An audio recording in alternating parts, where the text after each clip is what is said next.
Assalamualaikum warahmatullahi wabarakatuh. Perkenalkan, nama saya Muna Fitri Oktavia dari Program Studi Pendidikan Guru Madrasah Ibtidaiyah Universitas Islam Negeri Juraisiwo Lampung dengan nomor NPM 25010300058. Jadi di sini saya akan menjelaskan tentang materi sistem hukum dan hak asasi manusia di Indonesia.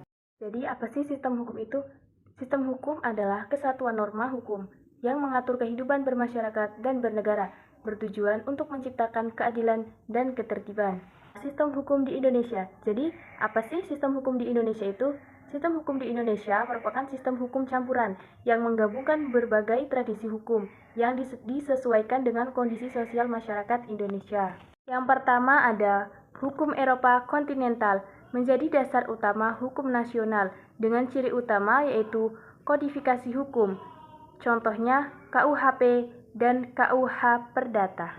Yang kedua ada hukum adat, berasal dari kebiasaan masyarakat adat yang bersifat tidak tertulis, masih digunakan dalam penyelesaian sengketa lokal. Yang ketiga ada hukum agama, berlaku terutama hukum Islam yang mengatur perkawinan, waris, dan peradilan agama, bersumber dari Al-Quran dan hadis. Pengertian hak asasi manusia. Hak asasi manusia merupakan hak dasar yang melekat pada manusia, bersifat universal dan tidak dapat dicabut. Hak asasi manusia dijamin oleh Undang-Undang Negara Republik Indonesia 1945.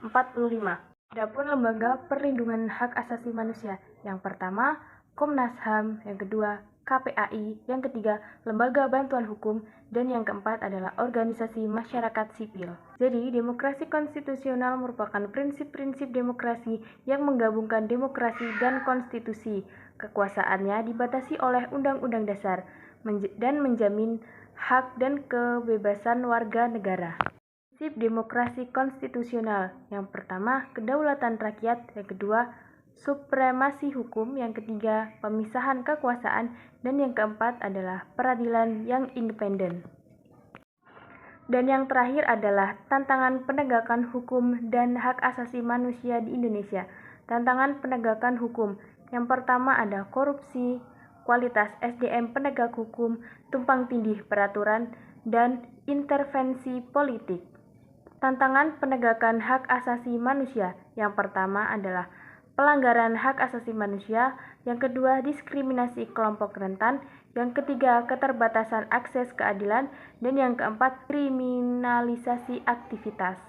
Upaya perbaikan yang harus dilakukan, yang pertama reformasi hukum, yang kedua pemberantasan korupsi, yang ketiga peningkatan kualitas sumber daya manusia, yang keempat partisipasi masyarakat. Kesimpulannya yaitu sistem hukum Indonesia bersifat majemuk, hak asasi manusia merupakan hak dasar warga negara, dan penegakan hukum perlu kontinen bersama. Demikianlah tadi materi yang dapat saya sampaikan. Apabila terdapat banyak kesalahan, saya mohon maaf.